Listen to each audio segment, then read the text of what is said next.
আরববর্তিনী সাম্রাজ্যবাদ ওরফে ইসলাম, এটা যারা ধারণ করবে তারা নারীদেরকে বোরখার তলেই সবসময় দেখতে যাবে। কারণ এটা অতিরিক্ত পুরুষতান্ত্রিক একটি সমাজ ব্যবস্থা। এই ব্যবস্থায় নারীকে সবসময় লিমিটেড রাইটসের ভিতরে রাখবে, অত স্বাধীনতা পাবে না। বাইরে বেরোতে গেলে একটা পুরুষকে সাথে নিয়ে বেরোতে হবে।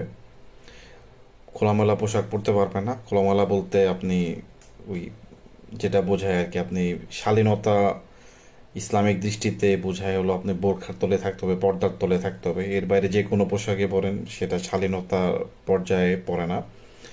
এবং আরববর্তিনী বা আরবদের এই জাতীয়তাবাদ যারা যারা ধারণ করবে তারাই সেরকমভাবেই আচরণ করবে। তাই আপনারা যতই স্বাধীনতার জন্য চিল্লান, নারীবাদী হন, বাই হন, আরববর্তিনী সাম্রাজ্যবাদী সমাজে যারা যারা নারীদেরকে লিমিটেড রাইটসের ভিতর রাখবে বা লিমিটেড স্বাধীনতা দিবে, তারাই তাদেরকে আর কি ওই মানে খুবই ভালো এবং খুবই মানে গ্রেটনেস হিসেবে ধরা হবে আর কি।